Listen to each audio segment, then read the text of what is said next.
So this is what it is. Not like this is the most important thing I've written or anything.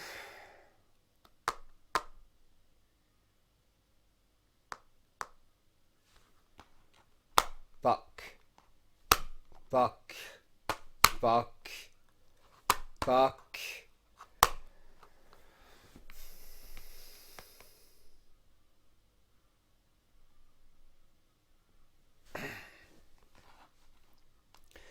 We find ourselves looking at a writer in front of his computer, staring at the screen in thought.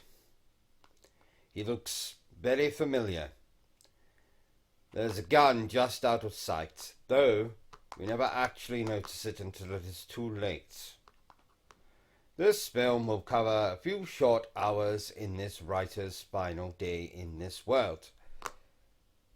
Good. Good. My name is Sebastian Leroux, and I am an actor, writer and director living in the UK. But there's no acting here today. I thought it was time to drop the act. If only for a little while. I have a lot that I have to say. A lot of pain that I want. No, need.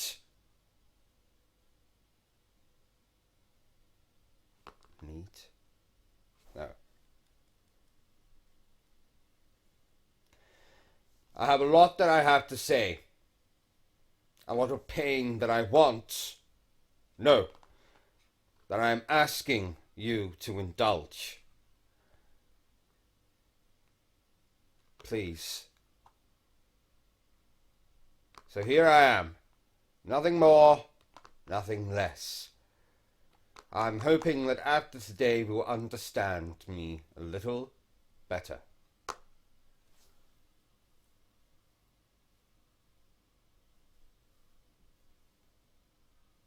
Somebody's playing Who Wants to Live Forever by Queen.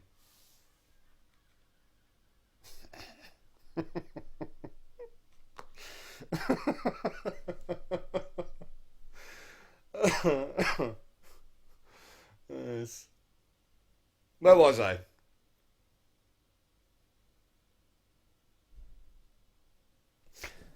I'm hoping that after today you will understand me a little better, and just why I loved acting, writing and directing so much. I need to make it clear here and now that this film is not some cry for an attention, nor is it a veiled attempt to win your sympathy. Though some of the things I say will be upsetting, worrying even, I only say them so you can fully understand why. Why? Why?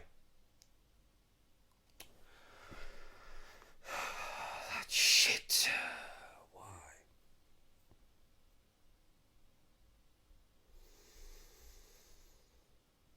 Deep breath.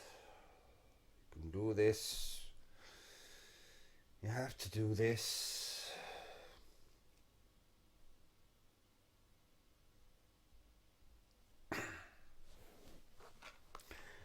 This is my confession. I'm writing this down and recording it because tomorrow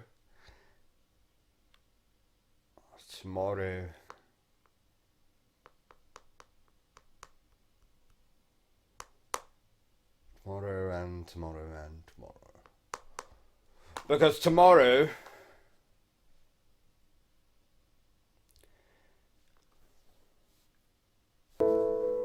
I have been ill for a very long time. For as long as I can remember.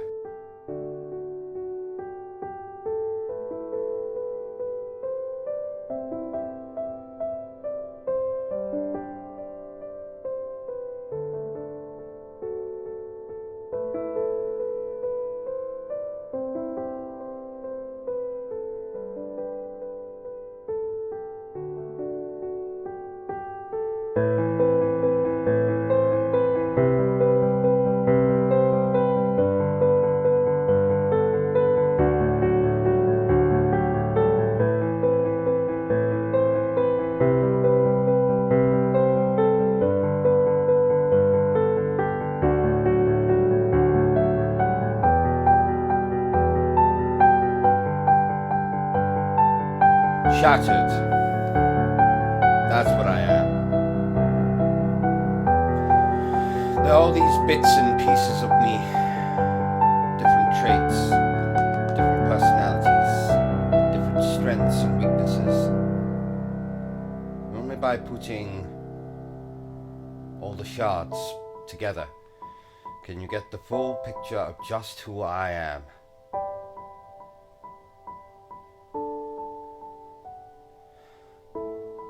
I'm going to try to help you to put all the pieces in the right place.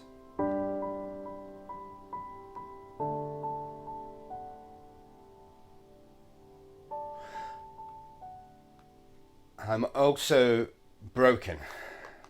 That's how I got shattered in the first place. Did you think we were going to start off on a nice footing before getting to the deeper, darker stuff later? I'm afraid not. I'm sorry. Don't apologize, you idiots. This is your story to tell. Just tell it!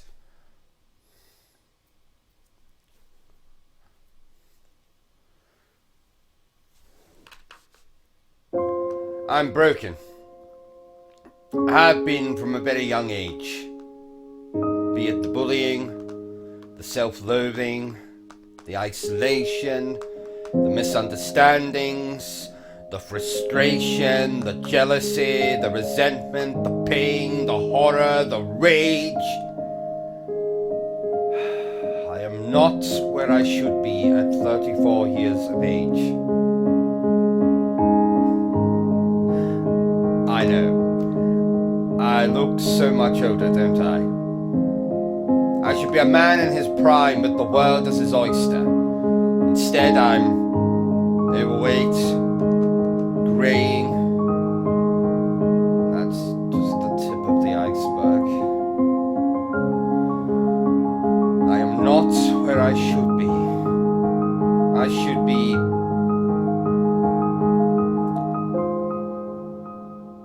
better than this.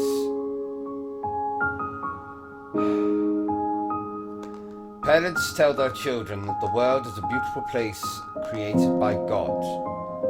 They tell them that life is sacred and that they will have a life envied by everyone who will know them. They tell them of dreams. They give them aspirations. They fill them with the hope that their life will mean something. That they will change the world. It's all a fucking lie. I shouldn't swear. Cheapens the tone. No. It's my story, so fuck it.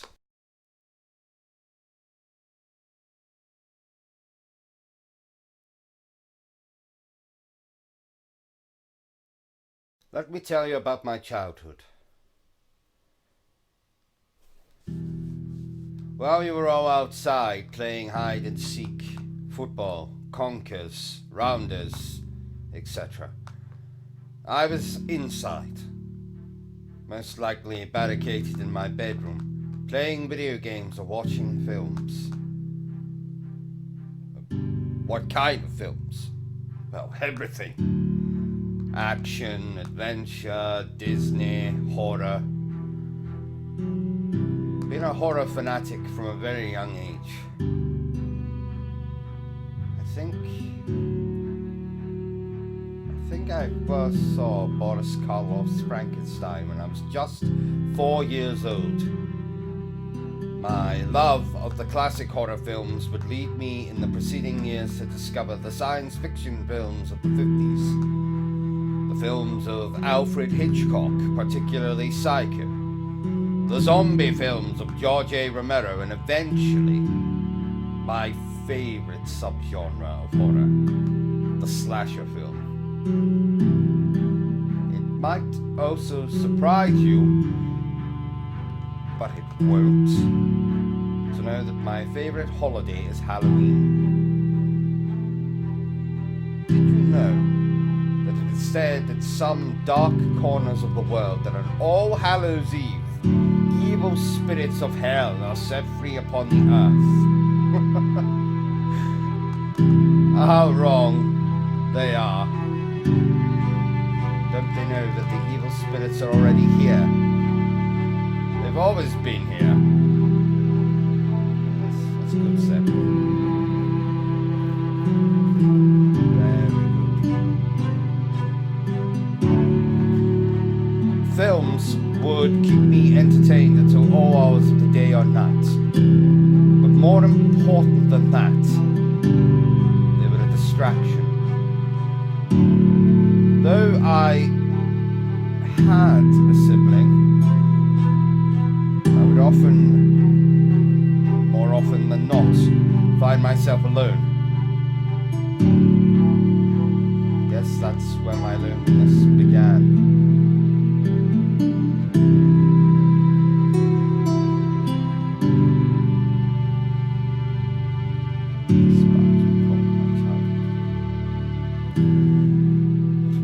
I have my family, especially when I was a child, are filled with nothing more than shouting, drinking, violence, anger, screaming.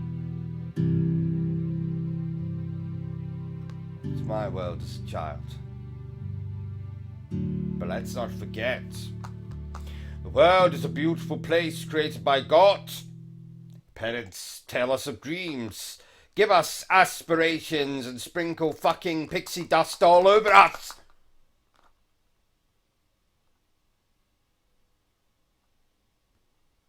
Maybe in your fairy tale. Not in my horror story. Do I sound crazy? Harsh, maybe.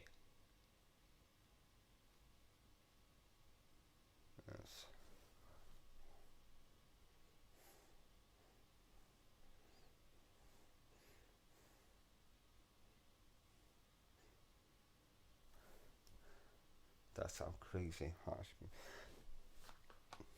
Remember, I'm broken.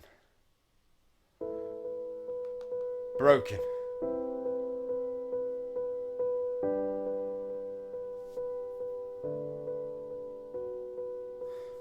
I always remember a great sense of not belonging in my family.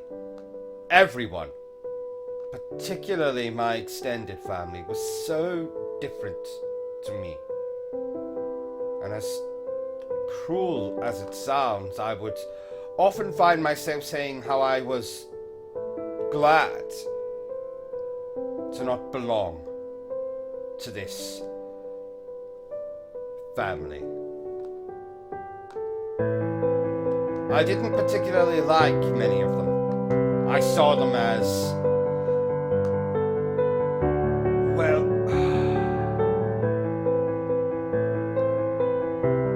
common. I know.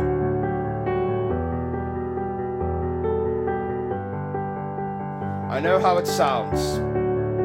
I'm not royalty, but we are talking about criminals, drug addicts, thugs, bullies, even a prostitute. No. They weren't my kind of people. Let's just say that and move on.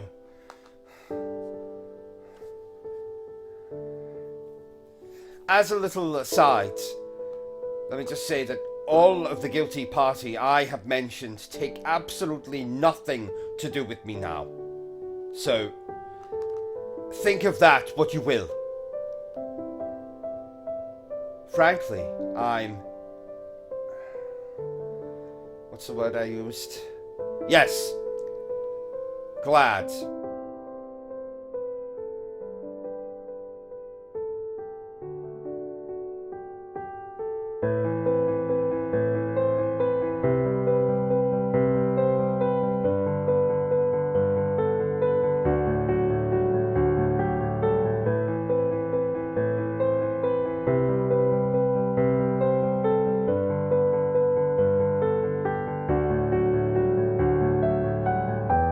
I was what one might call a late bloomer, particularly prudish when it came to subjects such as love, sex, girls, boys.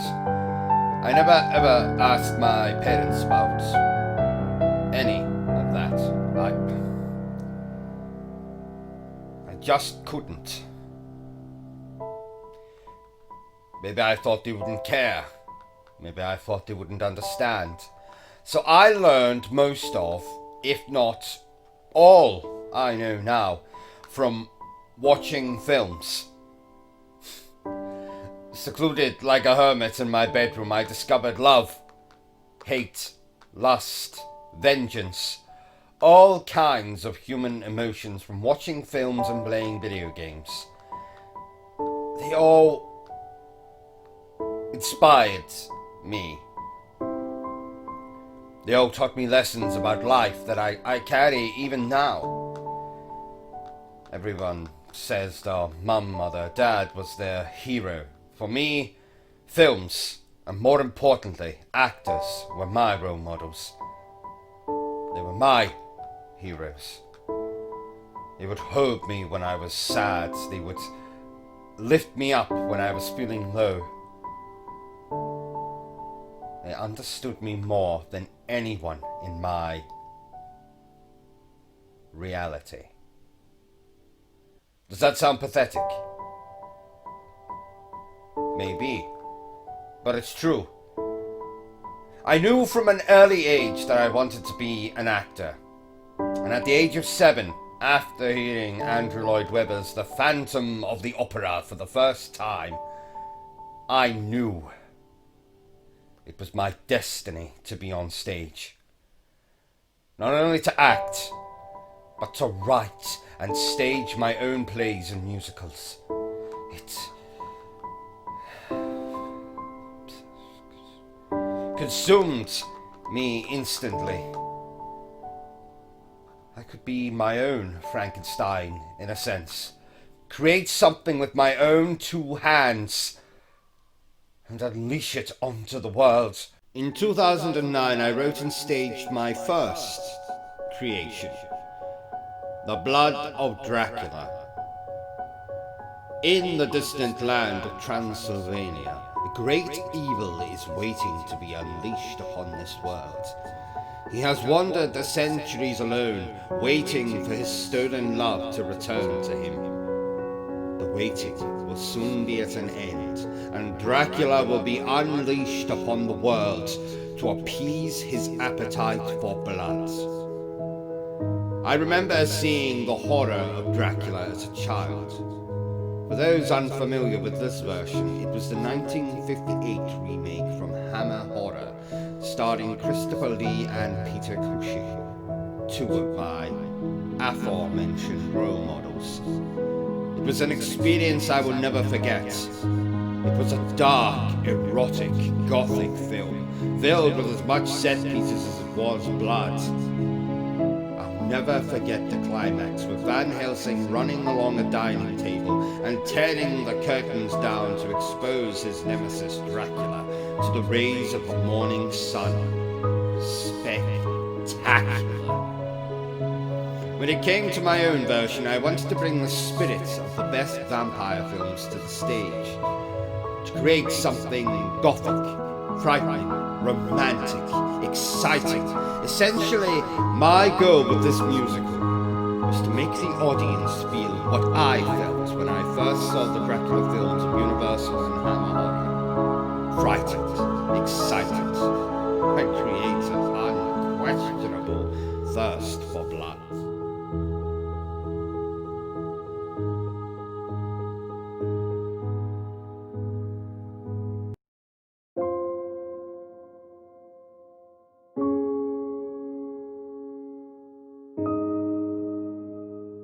I love everything about acting.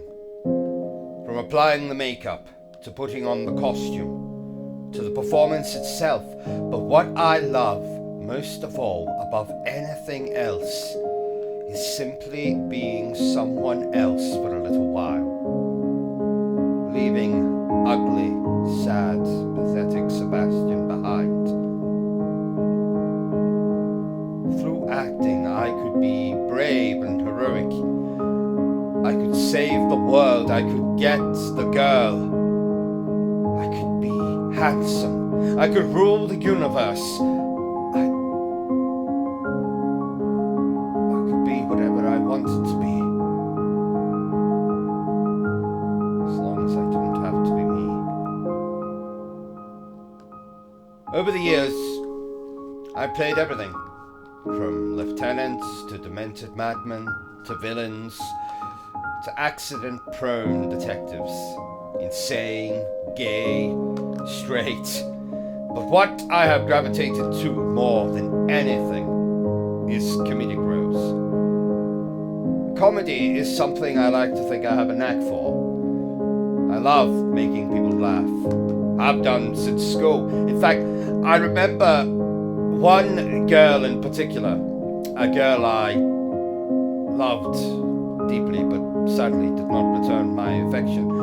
I remember her actually wetting herself with laughter. Good times.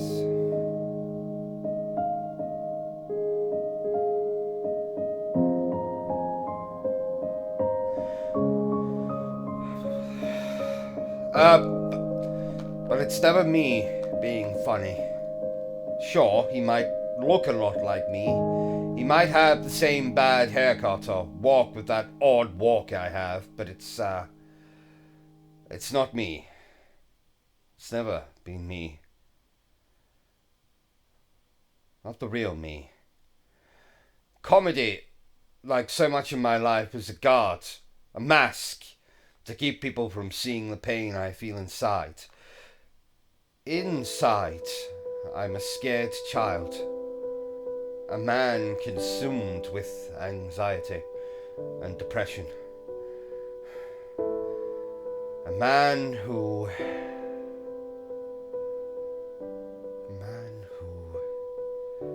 has to lift himself up each and every single day for fear that one day he'll just fall down and never get back up again.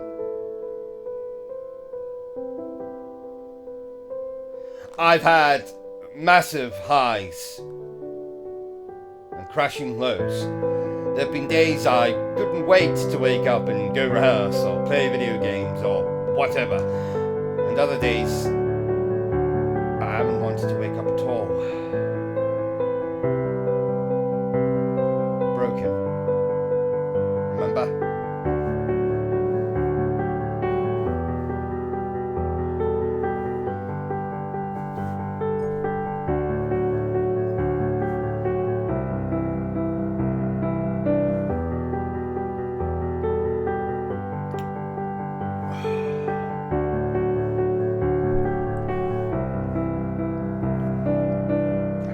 I wasn't going to talk about this.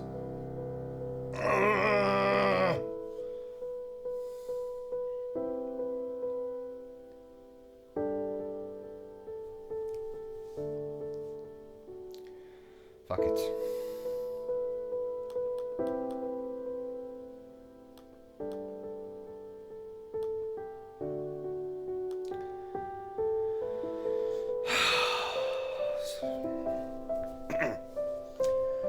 I promised I wasn't going to talk about this. Love. But I've already mentioned it, haven't I? Some things...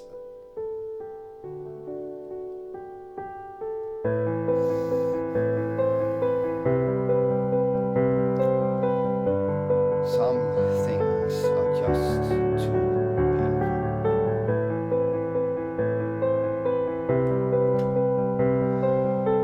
Anyone care if I mention it or not? Who the fuck is going to see this? Fuck it!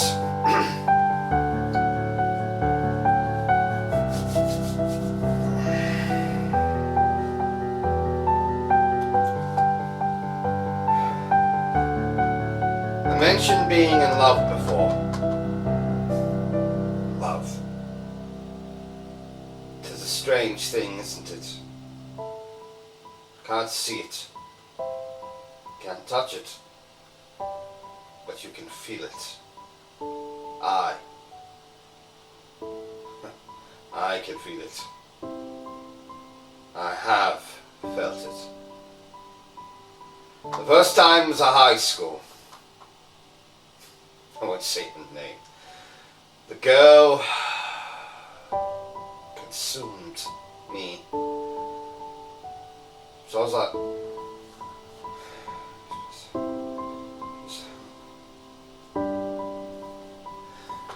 she was all I thought about for years.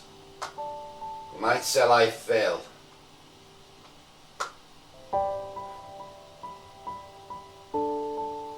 You might say I fell hard. Borderline obsession.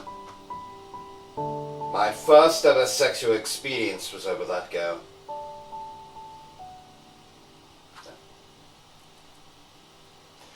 Too much information.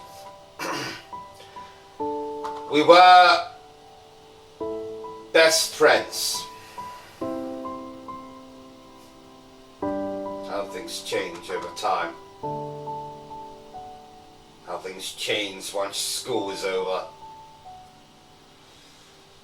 She would never have looked at me that way anyway. Whatever that way is. She was so beautiful and I was so... so... I've seen freaks in a travelling circus mob. No. Too dramatic.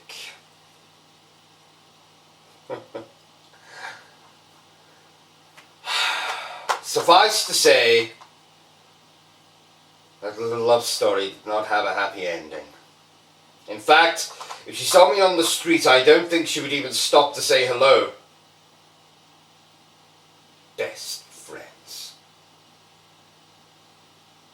Now, at best, strangers.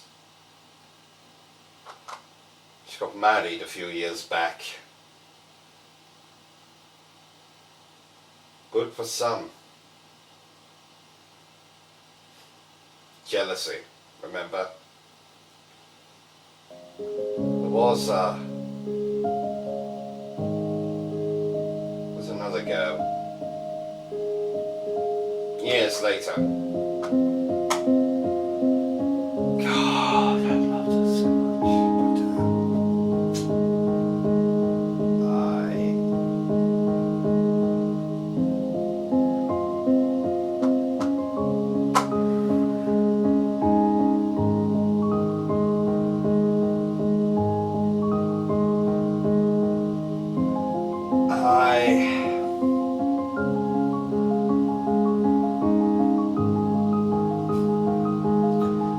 Broke her heart.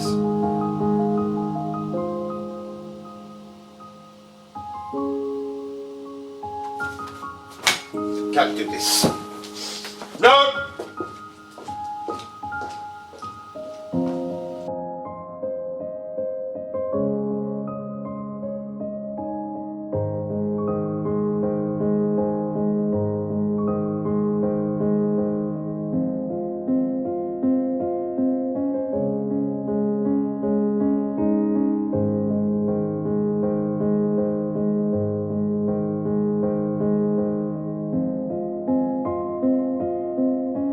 Once upon a time,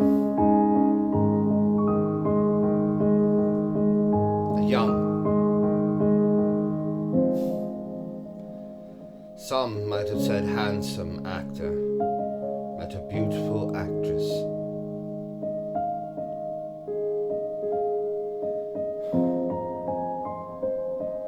Though the man knew he was far from wealthy and would have little to offer this beautiful woman, he had to have her. She would be the one that would change him.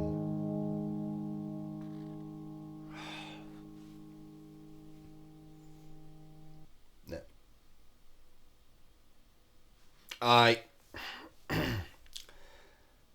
I can't talk about her. It's too raw. And you don't need to hear about this. I'd hate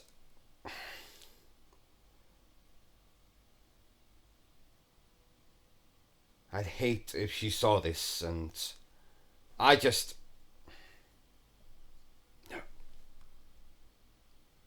No! So, let's move on.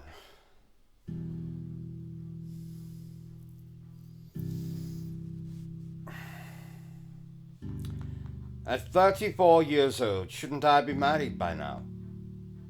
Everyone else is. Why are they allowed to be happy and I am denied? No. No. Don't use terms like, why am I denied?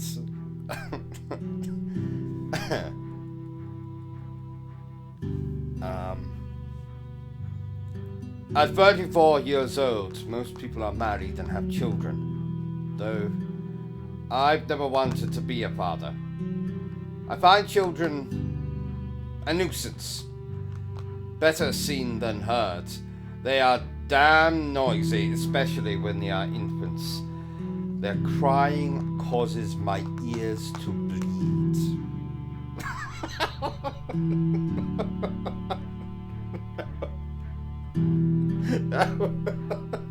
No. That's a bit too dramatic. If people didn't hate you already, if you put that shit in, they certainly will. Let's move on to...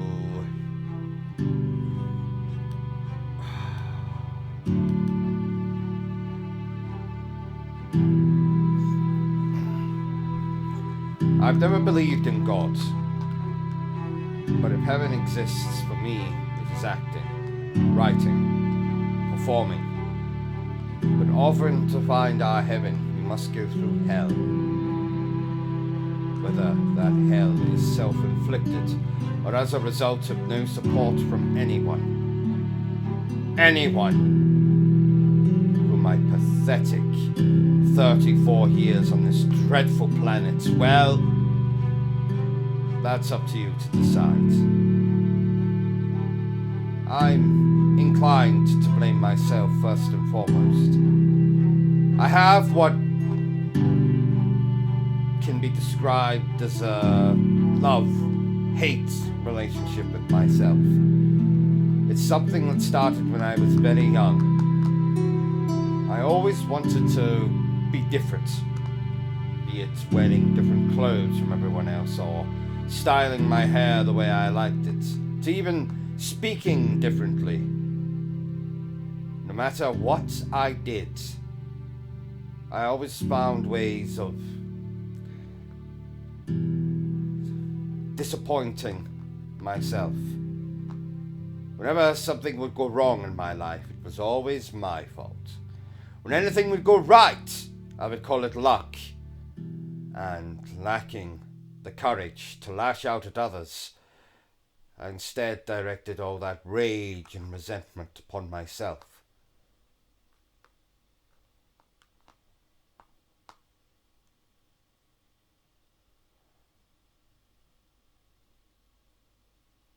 I still vividly remember the first time I hurt myself.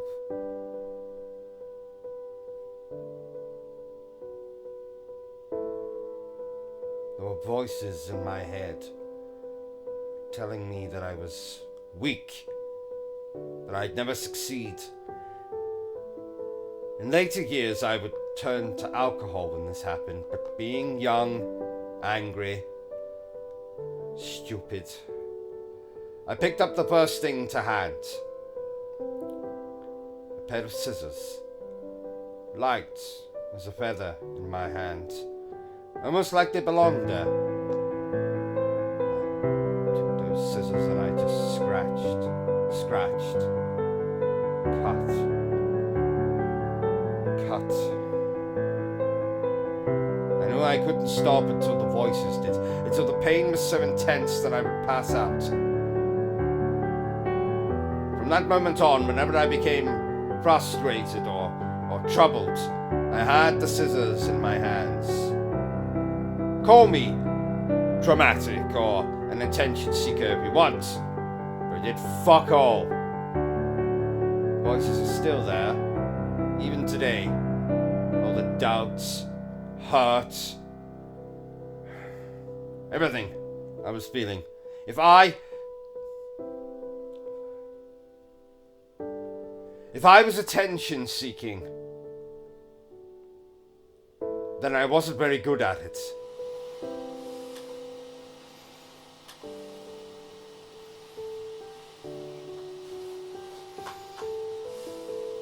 People enjoy a good label, don't they? You're a puff. You're queer. You're gay. You're an attention seeker. You're a drama queen. I tell you, this is a cruel fucking world. Filled with cruel fucking people. People just don't even realize what they're doing. Words burn. Words burn deep. I'll be glad.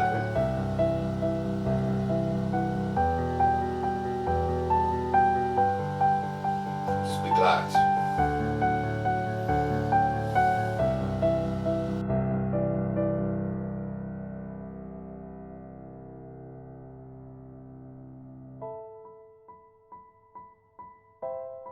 I have staged my musical version of Dr. Jekyll and Mr. Hyde twice now. Once in 2010 and then again the following year. Behind the fog of Victorian London, Dr. Henry Jekyll seeks to separate the good and evil within man in the hope that he might be free of his own secret desires. But his experiment instead unleashes upon London his evil twin in the form of Edward Hyde. Soon everyone around Jekyll is caught in the middle of this battle for one man's salvation. What I did with my musical version of this familiar story was show Jekyll's own evils. Instead of painting him as the saint and Hyde as the sinner, I wanted to show that the two are the same, with the exception being that Hyde acts upon his impulses and Jekyll tries to deny them. It is a story of dark and light, of human weakness and sorrow, but at its heart is a love story. Jekyll wants to make the world better for his love, Catherine. But to do that, he must rid himself of the desires he feels he is cursed with. We get to see that love flourish and then fall apart. I see myself as both Dr. Jekyll and Mr. Hyde. Think of that, what you will.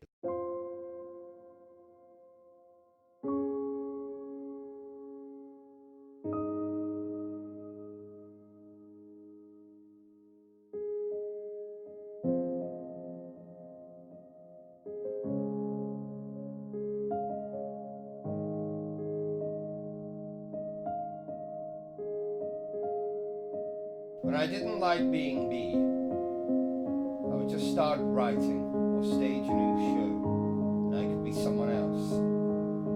I could hide in worlds of my own creation. I believe it's called escapism. Sometimes it's nice to leave the world behind. In my case, it's necessary. Well, that was shit.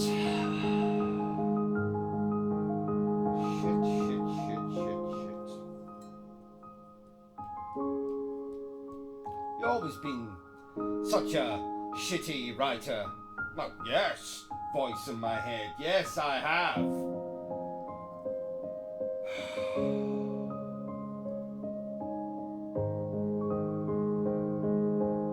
least I'm finally being honest with my feelings.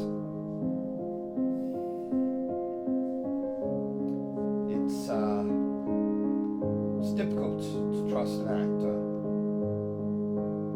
How can you know when they are truly being themselves and not playing a role?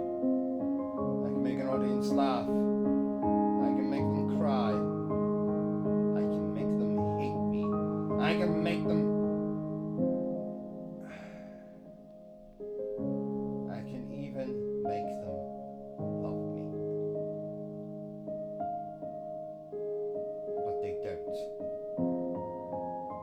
It's all fakey and bullshit.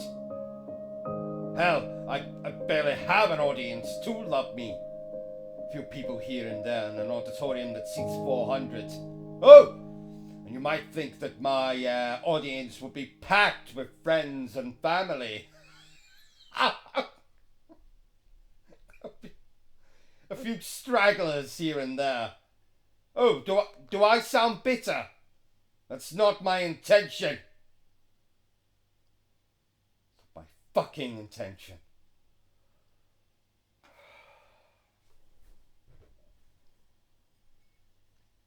Fucking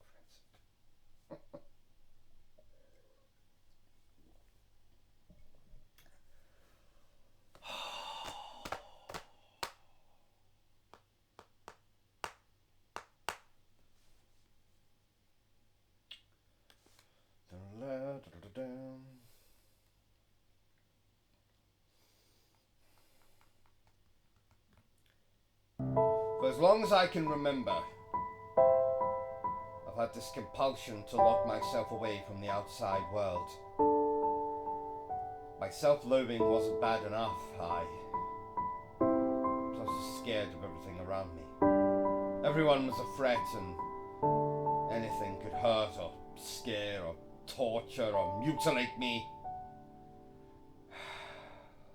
Might shock you, but I was bullied and teased from a very young age. Will continue into my teenage years and beyond. I just became so used to it, I can't even tell you when it stopped, if it even did stop. Guess I just started leaving the house less and less. Became less of a target. Can't hurt what you can't find.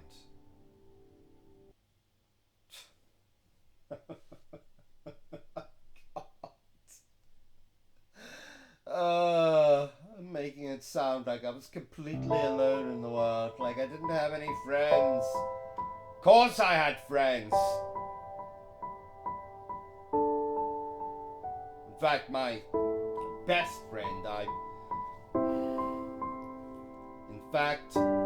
my best friend I've known for over 30 years.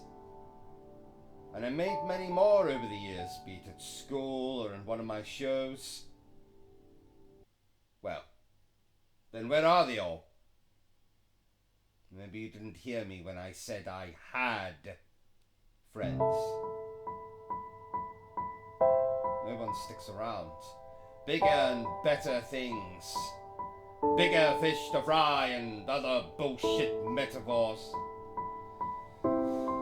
People have this habit of not sticking around me. Maybe they're right. Maybe I'm just that loathsome. Or maybe, just maybe, they eventually get a good look under my mask and don't like what they see. How things change over time. How things change over time. Do you understand? Of course you don't. Then you'd have to endure it as I have fucking endured. Shit! Shit! Shit! Shit! That was S-H-I-T shit!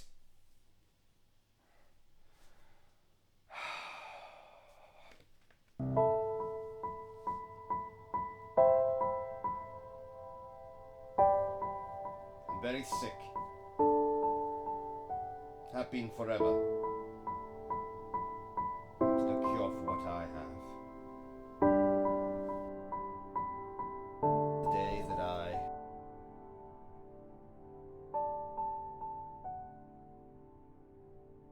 In 2012, I fulfilled one of my life's ambitions and staged my own version of The Phantom of the Opera.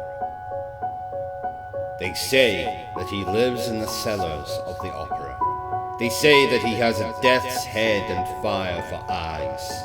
They call him the Phantom of the Opera. When a scarred musical genius falls in love with a young opera singer, Christine Daae, he swears that he will make her the toast of Paris, that she might one day return his love.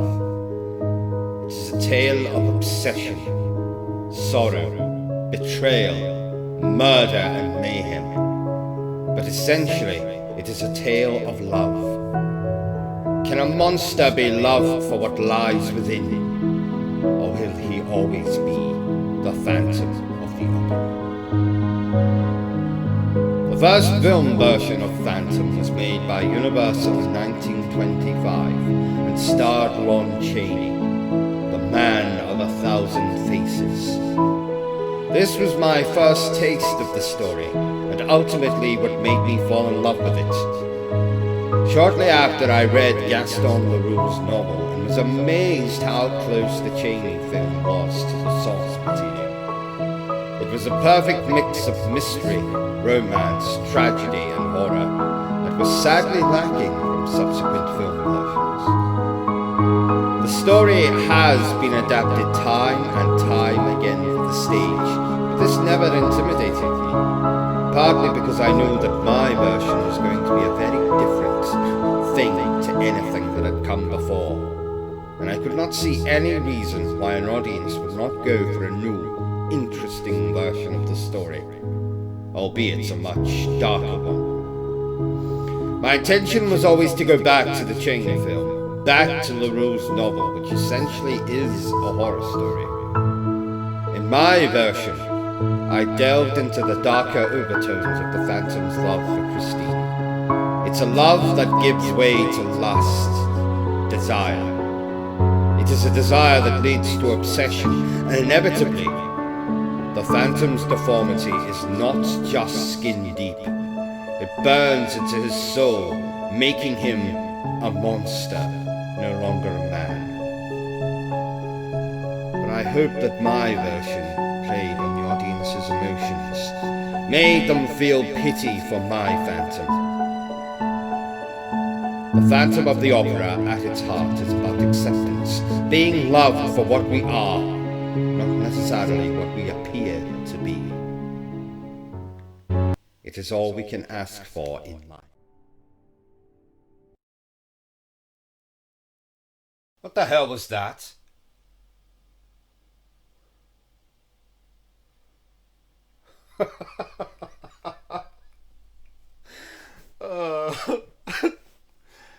I've had so much to drink, I'm starting to imagine things. Yes, must be it.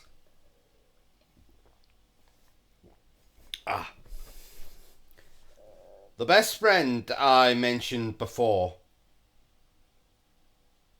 He would laugh if he could see me now. This pathetic shell that I've become. He was the one true friend I had in this world. I say friend, but he was more like a brother to me.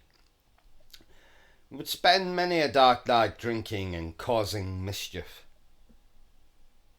Like everyone else, you too have abandoned me in my hour of need. Well, here's to you, old friend. How I wish we could have kept causing mischief.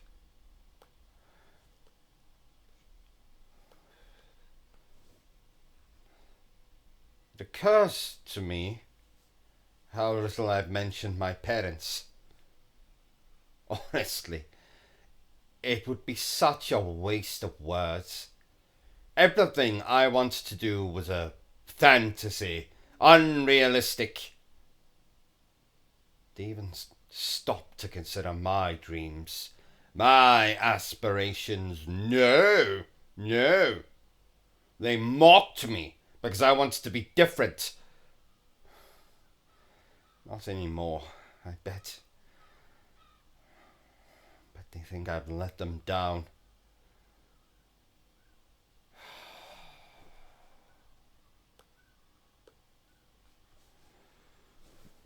What happened to you, Sebastian? Once you had such a glow, once you enjoyed your life, shit as it was, now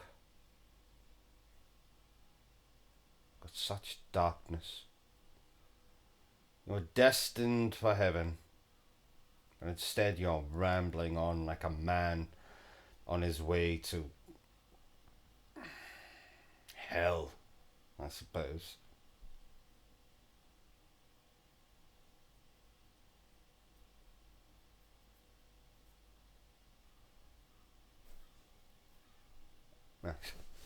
I like that. I should write that down. Once you had such light, darkness, bound for hell.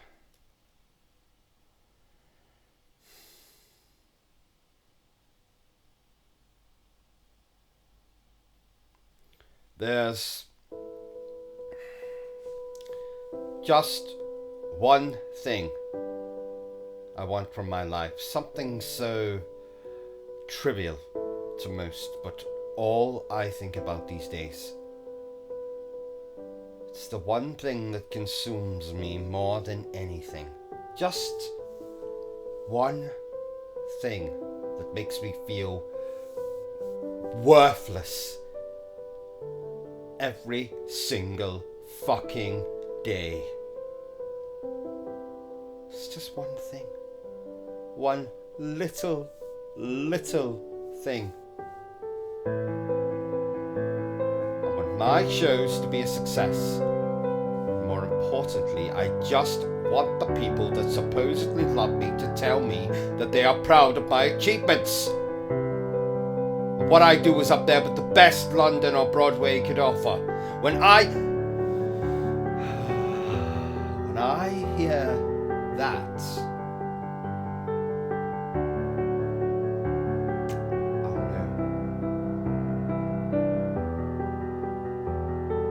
I'll know that I've made it. I know that this hasn't all been for nothing. But I'll never hear those words. Never, never, never, never.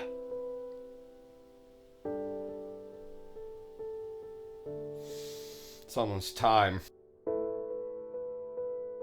A house thought abandoned for 20 years.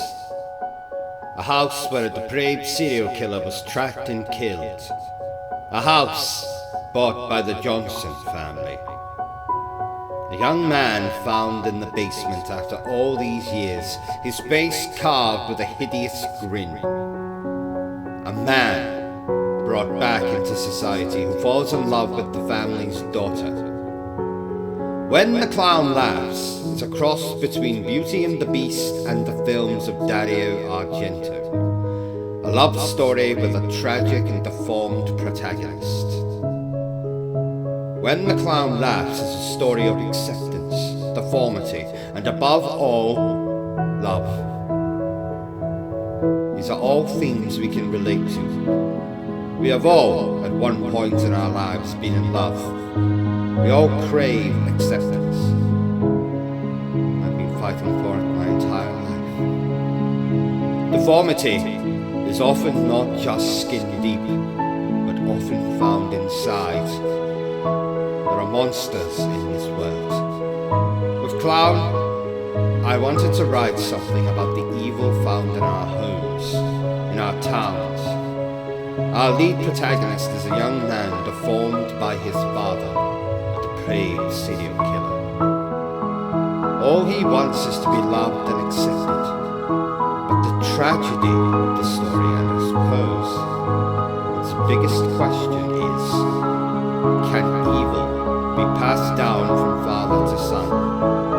Will our tragic hero Elliot give in to the dark impulses he has inside of him? Or can love conquer all in a world that equates ugliness with sin? It is my most personal work, and I think it is my best to date.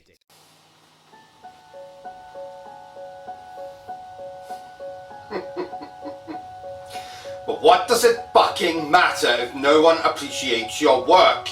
You can philosophize and use terms like the story is one of, or I wanted to write something special that would speak to all fucking day long. But if no one cares, then it's all for nothing, isn't it? Isn't it? People would rather congratulate the people who fit neatly into a little box called normal. They don't care about revolutionaries, visionaries, people with actual talent. It's all so mundane, monotonous, boring.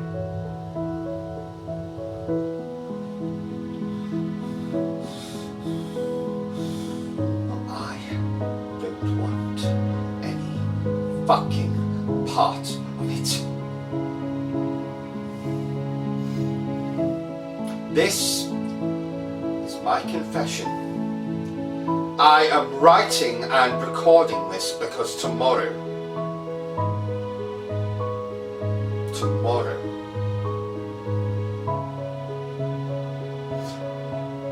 I've been ill for a very long time, for as long as I can remember.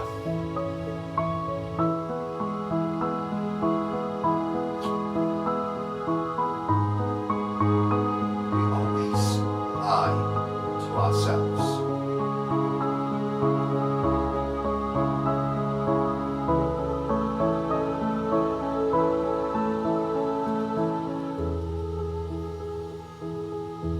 We all know that God is dead.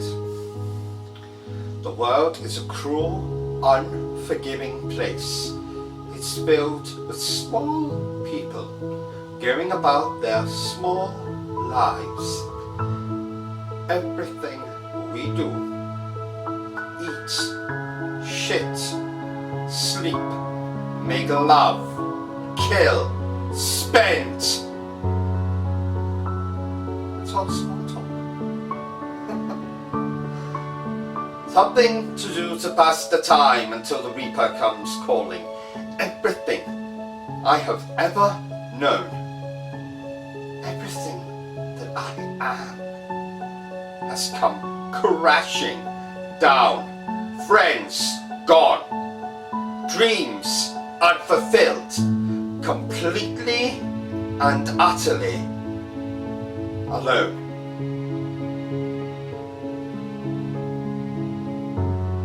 I'm very sick, and there is no cure for what I have.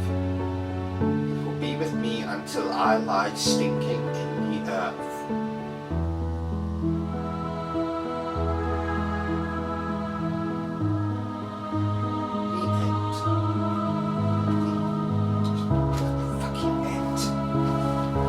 Fuck this!